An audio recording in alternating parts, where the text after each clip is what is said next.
in the 25th round of testing. And I want to make, to set this up, my second trip, Sam Beresford, who lives across from the Figleys, from Marilyn and Bob, his father, who passed away recently, Ken Beresford, was driving me around on a golf court. The sun was setting, and he says, "When are you coming back?" And I said, "I don't know, just coming out twice." And he goes, "No." He showed me around that night with the sun setting, and I posted a little tribute on Facebook.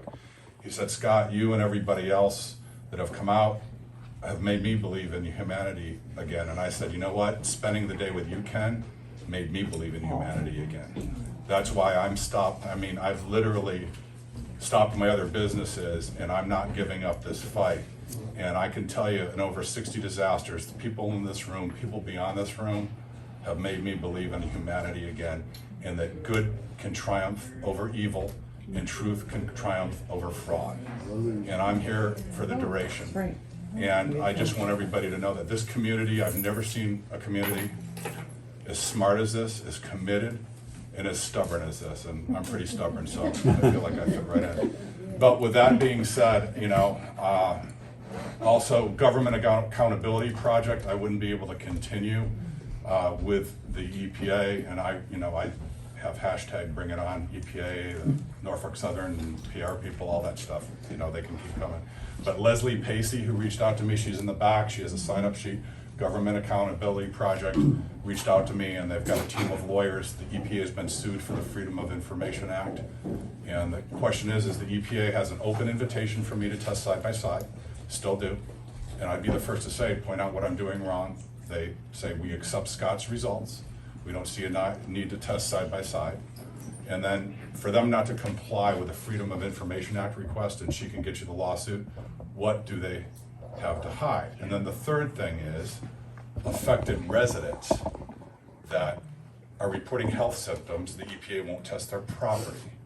Marilyn Leistner, the last Times Beach mayor, and I gotta tell you, you wanna talk about a leader and, you know, helping you in these fractious, divisive times, people can come together, and the good guys are gonna win, and the truth is going to prevail. But with that being said, Marilyn has really been an inspiration to me, and I'm just starting to get to know her, and her leadership and wisdom from 40 years ago, and you're gonna hear, it's eerily familiar, the health symptoms and other things. So with that being said, I'm pleased to introduce Marilyn.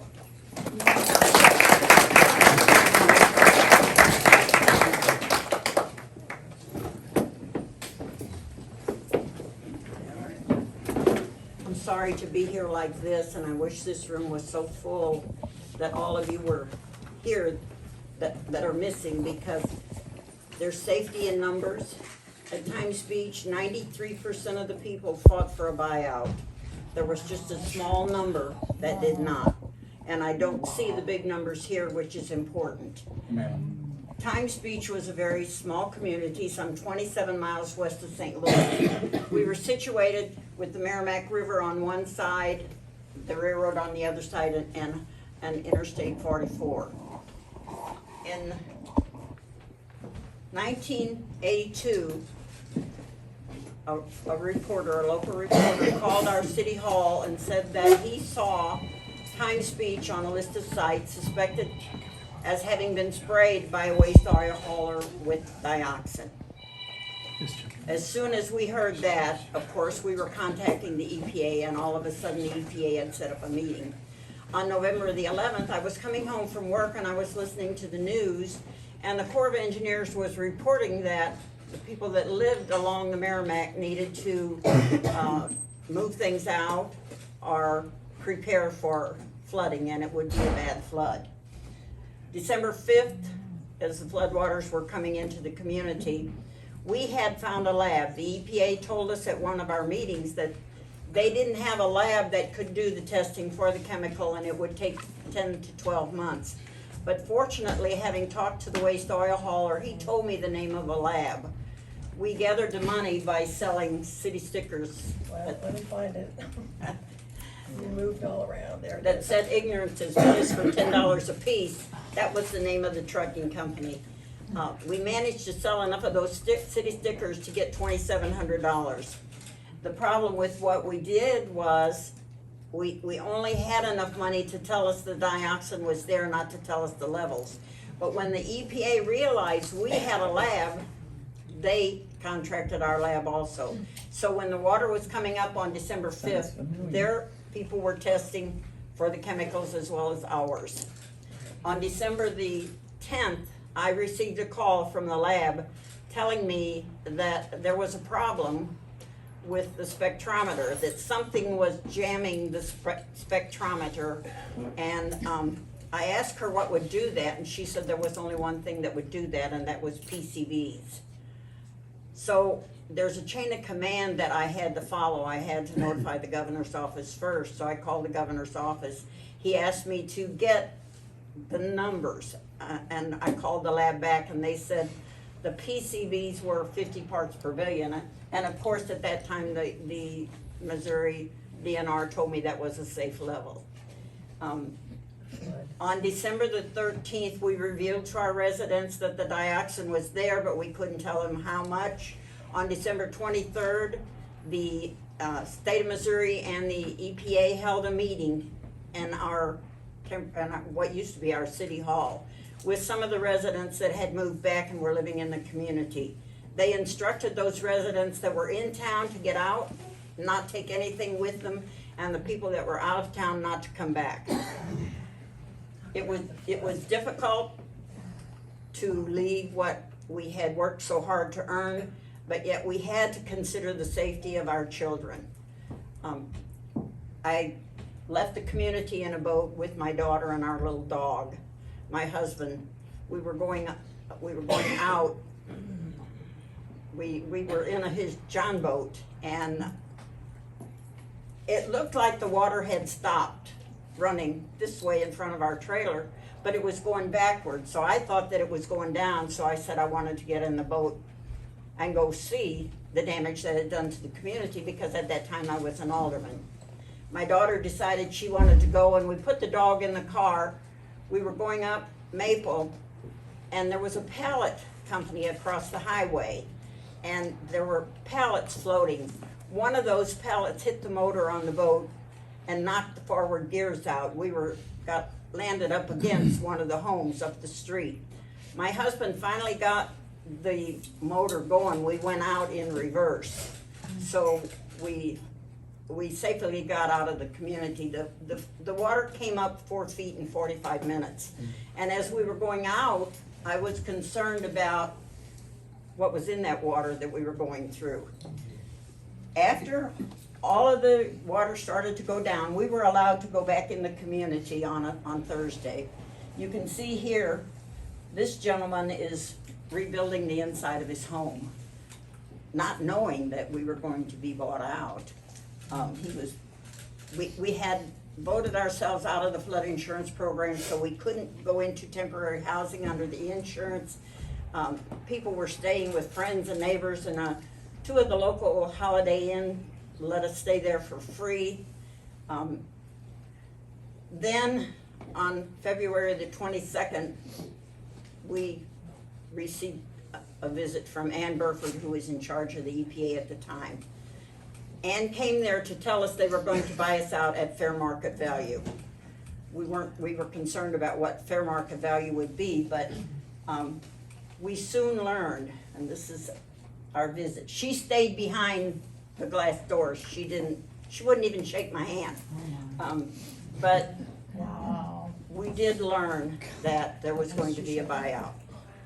It took several months for them to hire an appraiser. The state contributed 10% to the buyout, and the EPA 90%. After the buyout, they sued the chemical companies that were responsible for the contamination. Of course, they couldn't sue the waste oil hauler because he didn't have anything that they could take.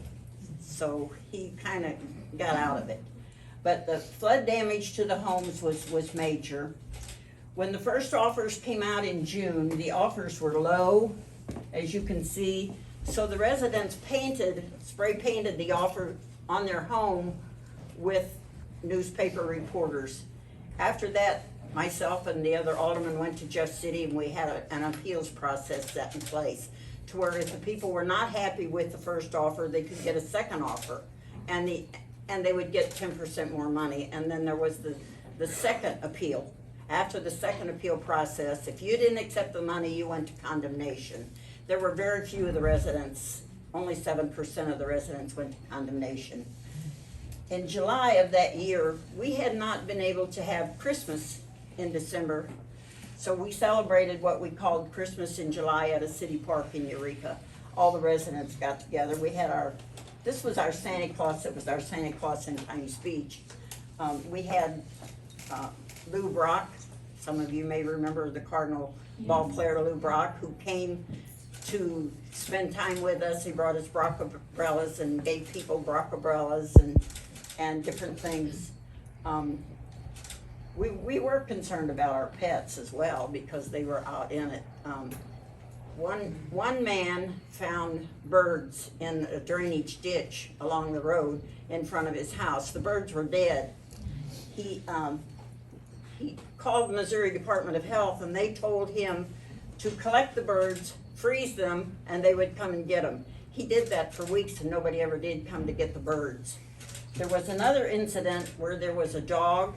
They thought the dog rabid in a ditch alongside the road. They called the police department, and of course, we had to approve the killing of that dog because they thought the dog was rabid. At that time, not knowing that there was something in that ditch that was killing that dog. There was a cat that a best friend of mine had, the mother cat. The 5 kittens died, the mother cat died. We were seeing a lot of that. There were no rabbits in the community when we would drive through the community. You know, you see rabbits. There were no rabbits in the community. And when I asked a lady from the Missouri Department of Health about the fact that there were no rabbits, she said it's because they're so close to the roads. The dioxin was killing the rabbits. And another thing that was happening was the snakes would eat the rats, and then the birds would eat the snakes, and we were finding wild turkeys and vultures dead along the riverbanks. And it took a long time to get everyone relocated. The final offers went out in something like 1991 because of the people that went to condemnation. You can see where they painted dioxin on the roads. This lady was the first mayor's wife. The first mayor worked for Monsanto, and he was really in trouble with the press. I mean, the press was just, I've never seen so many press people in one place. But he couldn't handle it all. And then he was wanting to rebuild his house, and since dioxin wasn't harmful, he resigned. And the chairman of the board took over as acting mayor, and I moved up the ladder to being chairman of the board. That mayor and his wife were fighting.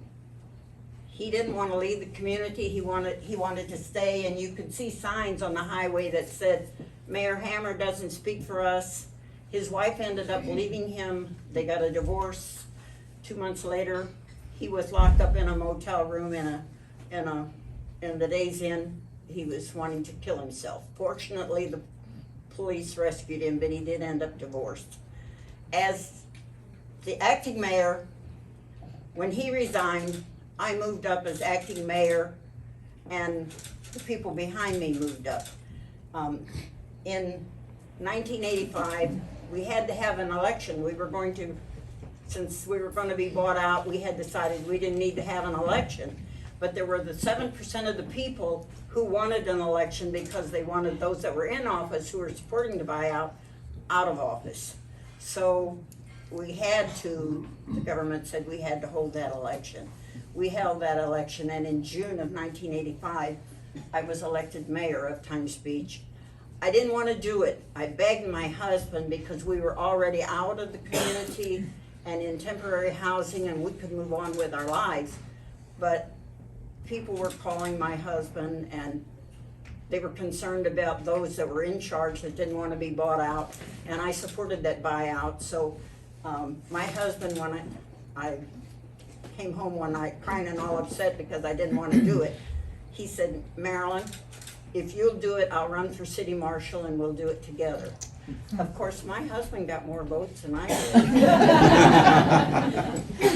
Anyway, then in 1985, we had no money. We couldn't work as a city anymore because we weren't getting any tax money. We had no residents to pay taxes, or so the state of Missouri asked us to disincorporate the city.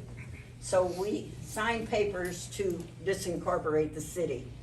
At that time, Governor Ashcroft and Senator Bond appointed me trustee to see the buyout through to the end. And say you're the only one living, you're the only one left. No, I was asked to tell you this. All of the people that I served with at that time are gone. I'm the only one left. And for some reason, God's keeping me here, and I think it's because I'm here with you people today. Yeah. My message to you is you need to be united as a community.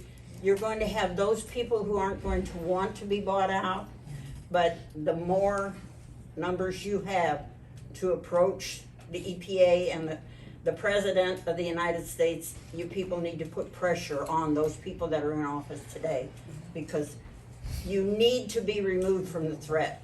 There is no safe level to dioxin, and you have other chemicals as well. So what I would like to see is the unity of all of you to ask for a buyout. We were compensated fair market value for our homes, up to $15,000 relocation supplemental assistance, moving money. We received grants, and if our home was not paid for and the interest on our home in Times Beach was $2.85%, and it was going to 5 or 6 in the new home, the government paid interest differential for the term of the loan. There was a lot of money out there and help, not just from the federal and state government, from people outside the community. We received 250 pair of shoes from a factory in Texas. We were given heaters for the people that wanted to go back and rebuild their homes, so they could these little gas heaters in their homes to dry out their homes.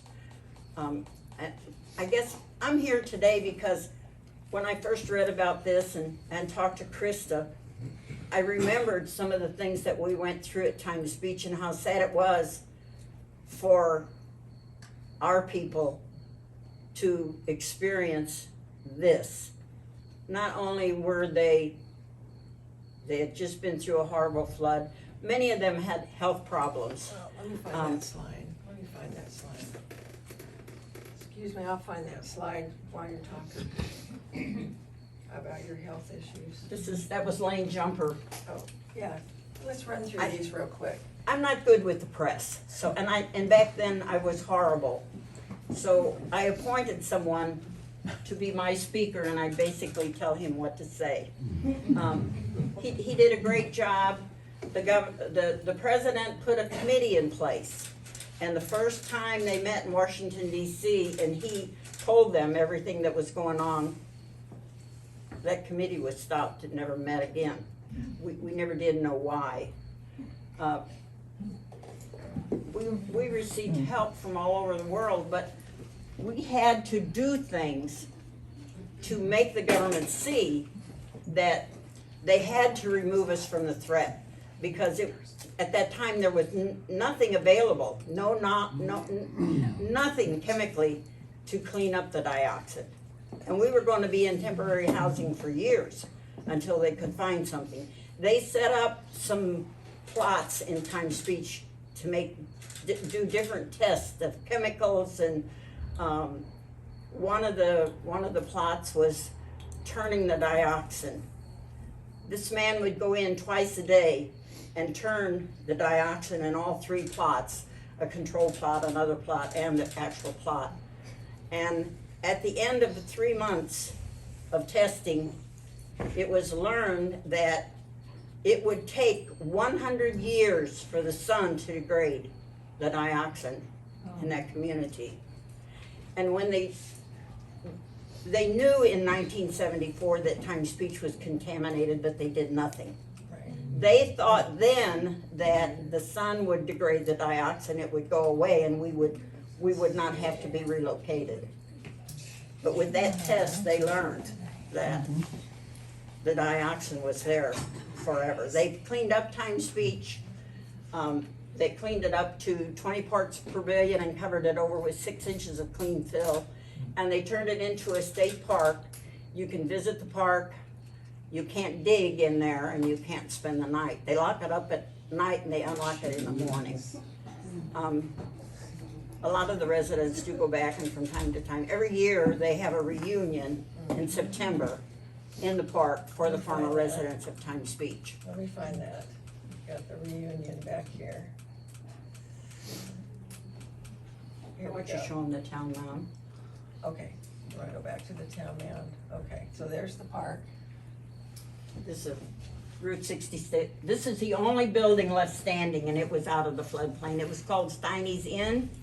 And the EPA said, the chemical company, EPA, the state of Missouri, and myself, we all had offices in that building. This is what we call our town mound. Everything that was left in our homes is in that mound. We didn't, the greatest majority of us took nothing out. We left it in our homes. And they bulldozed the homes, and everything's in that mound. The water tower. Yeah, we wanted to leave the water tower, but they weren't gonna leave our water tower. It's also in the town mound. They didn't tell us what the levels were in the homes, so there was a group of attorneys representing some of the people who decided they wanted to test, so they approached the federal and state government and asked if they could go in and test some of the homes. And their answer was no, so they sued. And when they went in to test, what was happening was the government was telling us that there was no contamination in the homes because they were testing the mud in the homes. The mud that was in the homes didn't come from Times Beach, it came from upstream. And they were telling us that there was no contamination there. But when these attorneys went in to test, they tested above flood level, like up above your door or your window. And in those homes, they found anywhere from 1 to 7 parts per billion. At that time, Dr. Renata Kimbrough had set 1 part per billion as a safe level. But today, there is no safe level. They tell us there's no safe level to dioxin. Everything that was in their homes, all the homes, everything is in that mound. It's the size of 5 football fields. We tried to get them to put a monument on top of it. But when the chemical companies were sued by the state and federal government, one agreement that they signed off on was that there would be nothing in that community or on the highway that showed that that was Times Beach. They wanted to get rid of the stigma of the dioxin. That makes sense. Marilyn, we talked a little bit about the health symptoms, the seizures, the Let me get fever. it. If you could Yes. address that, because Yeah, it's let me eerie find it. how it mirrors the health symptoms that we've been hearing about here. I've seen, in talking to some of you, I have seen some of the same symptoms and health problems in some of you that I experienced with my friends and neighbors. And I've not talked about this publicly except to Scott, and at one time, I had to testify in Washington DC about health problems, about my health problems. I had excessive periods. They were every other week, every 2 weeks. They were horrible. And I finally went to a doctor who put me in the hospital and did a complete hysterectomy. He found 7 tumors, some other things that he removed, and I had what's called endometriosis. They fed the rhesus monkeys dioxin, and the rhesus monkeys developed endometriosis. One of my daughters had endometriosis, and she was told she would never bear children. My youngest daughter had developed a seizure disorder, and the seizures were horrible. We put her on different kinds of medicines, and nothing controlled the seizures. there was a doctor that I met, Dr. Bertram Carnow, who was very familiar with Vietnam veterans and their health problems. And he told me the medicine that they're giving her doesn't work. Nothing is going to work on those seizures. The medicine is just gonna make it worse. So her seizures were uncontrolled for a long time. My daughter Tammy, I worked in a doctor's office. Her pulse was just, she was like this. Her eyes were bugged in her head. She had a growth here. She had a goiter. She was diagnosed as having Hashimoto's thyroiditis. And they kept her in the children's hospital for 5 weeks until they could get her regulated, get her blood pressure down. And she had to take medicine for 3 years to get her thyroid back to normal. My oldest daughter, every time she would go outside, her nose, her mouth would swell, even with her nose, her eyes would swell shut. She would break out in hives that covered her whole body.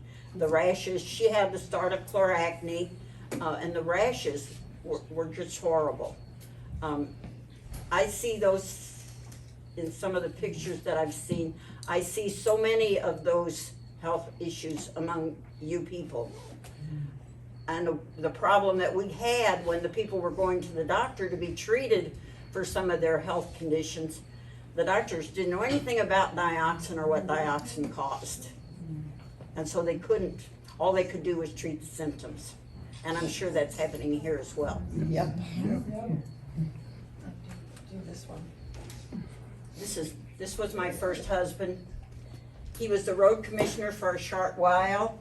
If you look at his hands and his face, his doctor couldn't tell him what was wrong with him. So he sent him to a doctor in the city of St. Louis, a doctor that had just been appointed as the doctor for the city of St. Louis.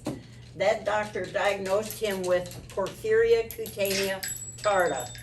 That's a condition that the Vietnam veterans are being compensated for. He died. He actually bled to death internally. They did operate on him to try and find where the blood was coming from, but they couldn't find where the blood was coming from. He bled to death. They offered, the Missouri Department of Health and the CDC offered him $300 to let them test him. And he talked to his personal injury attorneys about that, and the attorneys advised him, no, don't let them test you because they'll use it against you in court. So there was nothing they could do for him. They told him to avoid the sun would make the skin worse. At that point, there was nothing that they could do for him or nothing he could do to make himself better or to heal himself.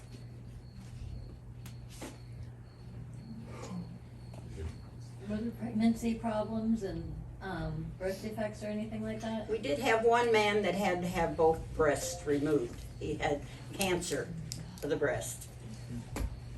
The chemical attacks the hormones, the thyroid, the female hormones, the male hormones. We saw a lot of men with prostate cancers. You had a question? No, he had breast cancer. He's being treated for it now. So you can see from this that the residents of East Palestine are experiencing so much of the same thing as the residents of my community. The difference with East Palestine is they had a mayor that would stick up and Yeah, fight for we the had community. nothing like you, We had man. nothing. Yeah. We had no city politics to stick up for us at all. And just to clarify, Marilyn, we don't live in East Palestine. Yeah. We live in Darlington Township. We live about 1.5 miles from here. We're 3 miles from this site. And the soil at this facility is 350% higher than background for dioxin. Yeah. And he's already had a double mastectomy. Marilyn, do you think that they would have acted so quickly had the flood not occurred? Do you think the flood was a big catalyst for them acting to help your community? Well, there were people outside the community who said they were only buying us out to get us out of the floodplain because they knew we wouldn't move. And that was the truth. We would not, had it been flooding alone, Times Beach would be alive and well and healthy today. We have a president But- who can't find a time to come visit. Yeah. He can go to Vietnam, but he can't come here. The buyout was because of the health problems. We had If I could jump in, we have a hard stop at 6. First of all, a lot of media was invited. Is any media here? Yeah. Thank you for showing up, and I think, any questions, because I think the media, you're hearing the narrative out of the EPA, you're hearing the narrative out of the railroad. Thank you for showing up. We understand the extreme pressure the media is under with the lobbyists and the PR, and I wanna make, this is a fact. Norfolk Southern spends $1.5 million per year. 80% of their lobbyists are ex-government officials. We're gonna try to find out who they are. There's a lot going in the background, so for this community, the appreciation and respect for you showing up. We know a lot of media was pressured not to show up here tonight. Yes. Yes, we do appreciate that. Yes, we do. That's one thing that what I see is Norfolk Southern is buying the residents and the officials. I mean, a nice big city park, concrete streets, and those people that have been relocated, they needed to relocate everybody. Under Superfund, relocation is something that they would have paid for. The media, for the two representatives of the media, do you have any questions for Marilyn? Did the EPA acknowledge your ailments and your symptoms, or did they try to tell you it was psychological? No, what they did is they put a man in our temporary city hall who got there at 7 in the morning and left at 7 at night and documented everything that he saw and heard. They never acknowledged any of the health problems. But at that time, Reagan was president, and there was times with what was going on in the EPA. Rita LaBelle, who was second in charge, was shredding and tearing up documents. She went to prison. And of course, Reagan, I guess, thought that if I buy out those people, it'll make things look better. So fortunately, that was on our side. Wow. I think our problem is our town, there's just too much division. And the division is nasty, very nasty. There's the people, you might have one house that is completely empty, and then the house next door, they're putting up Halloween decorations, and it's just I saw like- that as we went through. It's so bizarre, and it's just very sad that this is what our community has come It to. makes me wonder, what am I missing? What am I missing here? Our officials in Darlington Township are telling us everything's okay. You got nothing to worry about. Yeah. Nothing to worry about. Until the Because health effects the come. EPA's pushing that narrative. Right. Yes, they are. CDC, you know, Yeah. we can't cure it, but we can treat what you get from it. One thing that I was told a few weeks ago, and I asked this question after talking at some length to Krista, I asked an attorney that represented some of the residents, what's going on here?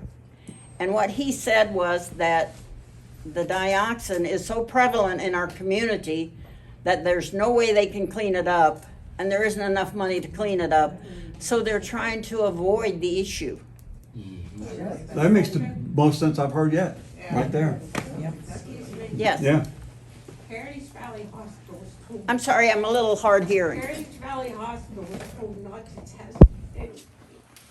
So was Mercy Health there. The CDC, we have a video of asking one of the local doctors to write a prescription to test for vinyl chloride.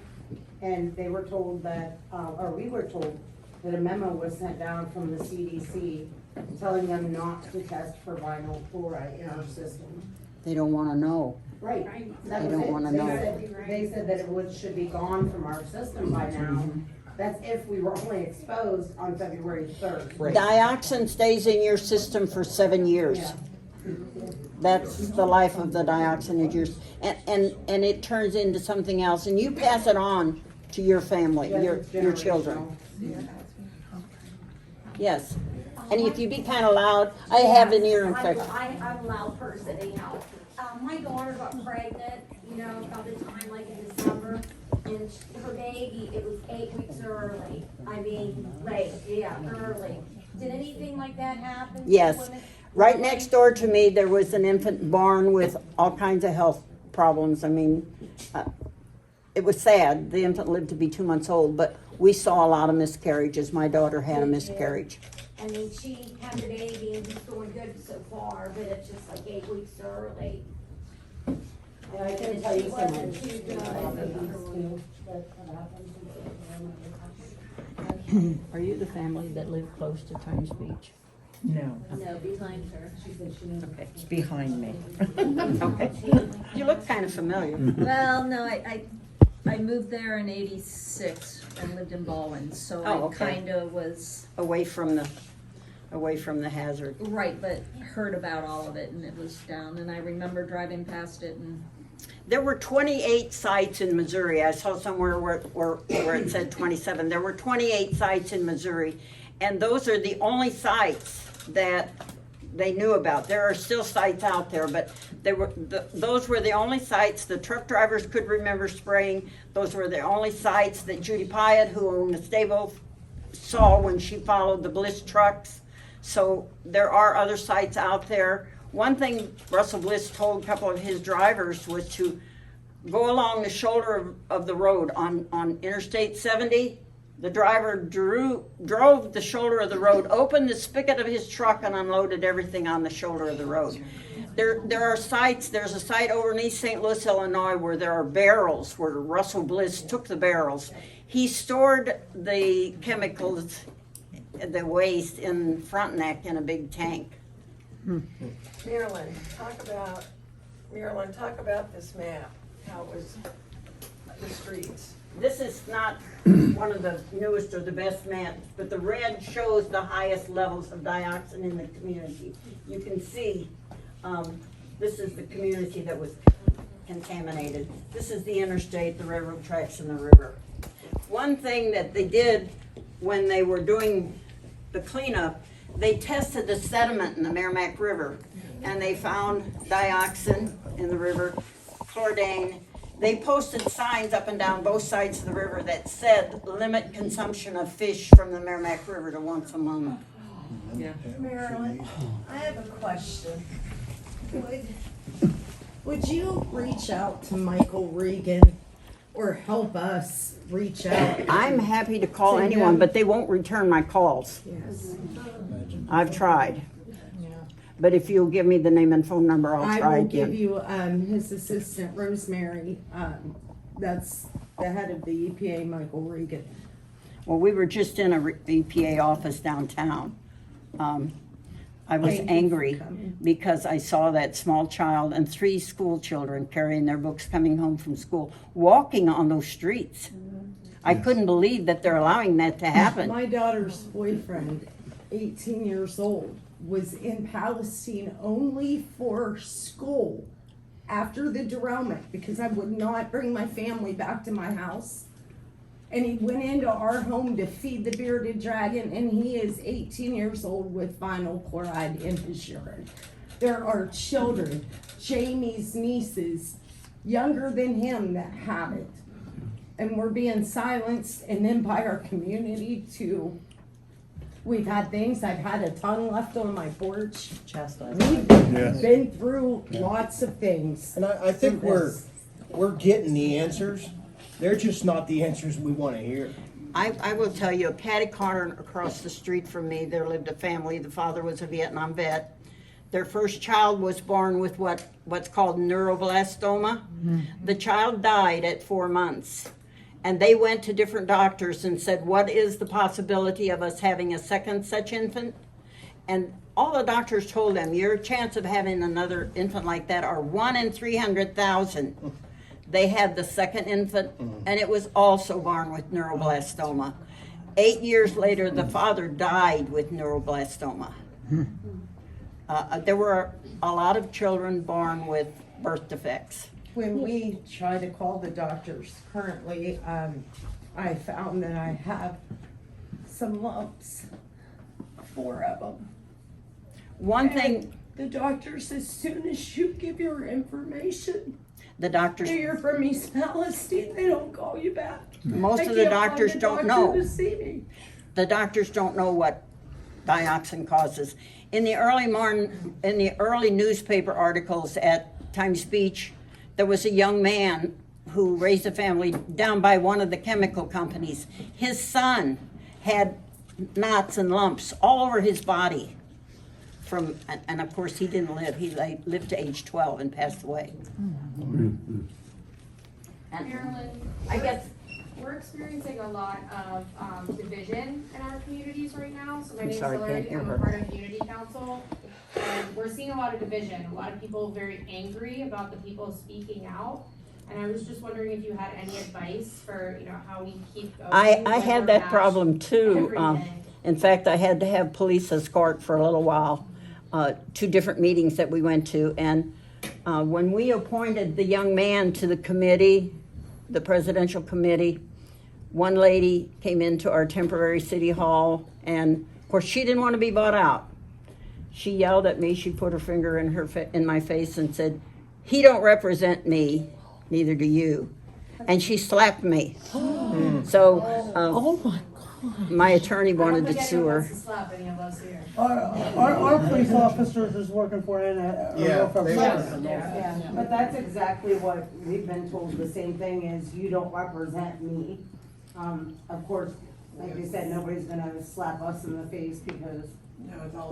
Well, Marilyn, I don't know if you saw this or not, but I mean, there is Alan Shaw of Norfolk Southern. Yes. And then flanking him on one side is Keith Dravick, the fire chief, and on the other side is our mayor, Trent Conway, shoveling dirt to break ground on, correct me if I'm wrong, it's the Norfolk Southern training site, is that right? The second in the country, the other one is located in Colorado. So if they're gonna put that here, there's no danger here, there's no problem. But the beautiful thing about a training site is it's they are temporary. trying to Nobody impress you lives there. people that there's no problem. Exactly. Here's the picture. But that's who represents us. That's who we have to go to. We have nowhere to go with these concerns and be taken seriously. The problem may not be today. It may not be next week. These problems may develop, these health issues, in 5 or 10 or 15 years. The longer you're there, the more they're going to develop. In fact, early on, the CDC told us that we wouldn't be seeing any cancers for 20 years, but we were already seeing cancers. And how long, at what time scale would you say you Even started seeing it? before we knew that the dioxin was there were some very rare cancers. So that's a very short period of time, Yes. isn't it? Yes. Actually, the streets were sprayed in 74, but they didn't tell us. If the reporter hadn't have found it on a list of sites, we would not have known. They finally told us in 1982, only after we knew. So 12 years they kept Yes, it to themselves. yes. Yep. Is there- And 12 years being the EPA kept it to themselves. That's Right. the agency that we're leaning on, or we think they've got our best interests at heart, for sure. I don't know what you could do, and I've thought about how Scott and you people, or what they need, publicity. We did a demonstration on the highway. We actually took protective clothing that was provided to us for going into the city and respirators, and to make a good showing, we put that stuff on and we wrote on our white suits. They took the trash and left the people. Mayor Hammer, don't speak for us, buy us out.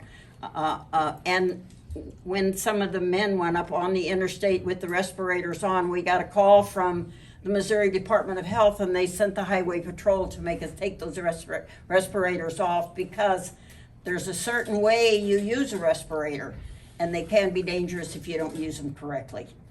So Sounds like something they would tell us. we had in excess of 100 people on the interstate, walking up and down the interstate. Chris, that's a man's job. Marilyn, may I say something? Marilyn and I have been working together for about 10 years. I did my PhD dissertation on the children of time speech, when they were children at the time, and I interviewed the former residents when they were in their late 40s and 50s up to this point, and what was their experience like. And Marilyn and I go around to different colleges and to the high schools, and we give this presentation to bring the awareness to the new generations that have never heard about time speech, the experiences. But what I wanted to suggest to you, if you would allow me to, and Marilyn and I have talked about this, right now, the declaration of a national disaster has been on the desk of President Biden now for months. And yes, last week he wrote that executive order, which is a step in the right direction, but what you really need is the designation as a federal disaster. And so one of the ways that you can do that is you continue to put pressure, come together as a community, including those of you that are on the other side of the state line. You've got to figure out some kind of organization where you can be represented. And We have a petition, it has over 16,000 That's signatures it. from around the world. That's If it. you wanna sign it, please come up to me today, I'll pull it up on my phone. Yes, and one directly to President Biden, especially. And somehow, and I think you have one representative, Vance, seems to be Yes. picking up Yeah. the advocacy, so that's what you need too. But Marilyn and I are here to help you in any way, so just get in touch Can you with tell us a little bit about what you found in the study of the children? Okay, so my youngest person was 8 years old, and that she described the day that the EPA came with their spacesuits on, and they're waiting for the school bus, and they're kind of wondering what's going on. And of the 90% of those that I interviewed, I asked them the last question, which was, do you consider yourself to be a survivor or a victim? 90% said, we're survivors. The one person that said they were a victim, this person really is still very sick. He has stomach cancer. I think, is he about 59? Does he think he's about 59? Okay, so anyway, his hands are still wrapped. You know, he started out with that chloracne, and over the years it has just continued. It's bleeding. He's got his hands covered and so forth. There was one individual that I interviewed. He works for the old Monsanto. It's now Mallinckrodt, but he's saying, oh, everything's great. You know, I didn't get sick. Now his mother passed away with cancer, correct? And the dad. And his father. Yeah, they just passed away recently.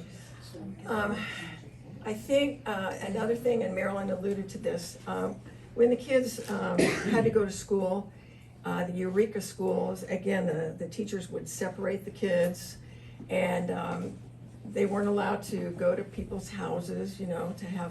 One of the and so things forth. that came out on the front page newspaper article was that chloracne was very contagious. And the people that didn't have children living in the community were concerned that their kids were gonna catch something from our kids. Oh, Lord. So the teachers separated them in the schools. And so the most common health issues that these individuals that I interviewed now as adults, you know, it's the ones that were on that list, you know, autoimmune diseases, cancers, skin ailments. Nosebleeds. Nosebleeds, oh my goodness, still. So, And I will tell you that when I got out of the car in East Palestine, I was not out very long. I got very dizzy and headachy when I got back in the car. So there's a problem, and I cannot believe that this community that has 4,000 people is not highly represented here to hear. And I'm thankful to Scott for the work he's doing. It's important that they know the levels of exposure that's here. You people need to be removed from the threat. Yes. And not by Norfolk Southern. Hey Marilyn, when we took you into the EPA office today, what did the EPA guy do to you? He threw me out, didn't he? Oh, yeah. And he walked away He without. walked away and went in the back room. I said to him, why are you letting those children walk the streets? And he said, with their parents. He wasn't picking up what. He wasn't concerned because it's okay for them to walk the streets as long as the parents are with them. Well, they did it the week after the derailment, and the minute they brought people back, it was business as usual. Those kids were walking the streets before Norfolk had even attempted to clean up. They literally covered up the tracks with gravel, started running the trains again. Those kids are walking across the tracks going to school. Throwing rocks in the creek to see the pretty colors of chemicals coming out. One thing that I see that's different here is, it's just been this many months. We lived with it. Right. from Right. 1971 to 1982 before we finally knew about it. So there were already health effects. Mm-hmm. You people are just now experiencing those health effects. So from they your have a chance exposure. to make it right, and they're choosing not to. Absolutely, absolutely. And they get to rotate out. You know, that guy that threw you out or walked away from you, he's only here for another week and a half, and then he's gone. You know, these guys get rotated out. They don't have to stay. Other told me it was to keep them fresh. Yeah. Yeah, if you can unite your friends and neighbors. That's something else. Sue and I have 15 pages of documents of things that happened there. If we can help you with any of that, we've provided some of it to Scott and some of it to Hank. It's a list of a lot of the health problems. One thing that really helped us, that put a lot of government on our side, was the fact that we found out they were lying to us. They told us that the levels were less than 100 parts per billion, but it took two friends in the Missouri Department of Health who were sick of it going on and on and on. They just wanted it to come to the front and something to happen. One of them was a vet to protect the animals, and the other one was a doctor. So they anonymously gave us the test results showing 1,200 parts per billion as opposed to 100 parts per billion or less. So they were not being honest with us. What is the average in Florida, Scott? Yeah, this is not directly comparable, we don't have enough time to get into it, because Okay. the EPA is using Okay. a TEQ, we talked about this last night. This can be addressed separately. And Scott is doing it. I'm really concerned about his level and his nosebleeds and his red face. He's out there putting himself in harm's way to try and help you people. And I don't know what we could do or what you could do as residents to encourage other residents to support you, but that's a bad thing. I know. Actually, two of my bosses with the Department of Natural Resources, one of them was the director of the Department of Natural Resources, and one of them was the attorney for the Department of Natural Resources. They both passed away this last year with lymphoma, and it starts with this cough. And then I got a call from a reporter who reported everything that was going on there, who was in and out of the community for 12 years. He's now going through chemo and radiation for lymphoma. Marilyn, when did the animals, I was watching a video, like the horses, the livestock, the cows, when did they start having effects? Immediately, yes. My daughter and I were driving through Times Beach one day, and a squirrel fell out of a tree onto my windshield. It was dead. Rabbits, there was no rabbits in the community. And I was driving through the community, riding through the community with a representative of the DNR. And I mentioned it, and she said, Marilyn, it's because they are so close to the ground and the contamination. There you go. The DNR dismisses us. Yeah. Well, if We have 5 minutes, there's a question back there, I think. I don't have a question, I just wanted to let folks know that we're here for Case Western Reserve University. We are conducting a study, and maybe some of you have already been aware of this study. It's with the Case Comprehensive Cancer Center, and I'm here with the research for that study. And we want to be able to, who is also a resident of Honey County. Yeah. And so, if you guys want to be part of the study, I should say, please come and see us afterwards. And I talked to Dr. Schumacher about it, and this is, they're doing it from the DNA perspective of how the chemicals affect your DNA. So it's different than Dr. Galam and different than Dr. Haynes.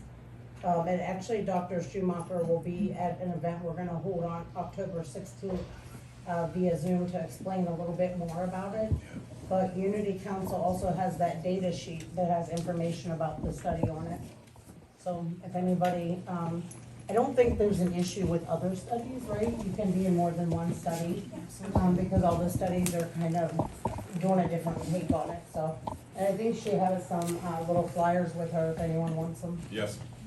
How far away from this is far enough? When I don't know, I say I don't know. I don't, you know, Is there any the guesses? The EPA has the resources to test and answer that question. I'm doing what I can, but I'm not gonna even guess and jeopardize someone's life. Scott, what's the furthest out that you've tested? I'd have to look as a map. There's, Pennsylvania, I did controls in Salem, Ohio, but that's for controls. But we've been over in the Pennsylvania area. I can get back to you. You The know. night that they did their controlled burn, we live probably 7.5 to 8 miles outside the area. We live up on the hill, Shenango and Wallace Run area. A big black cloud came over top of us and we kept, I mean, because we're outside the 5 mile now. It was 1 mile, now it's 2 miles. But we were inside that black cloud when they burned it. It rained in our house.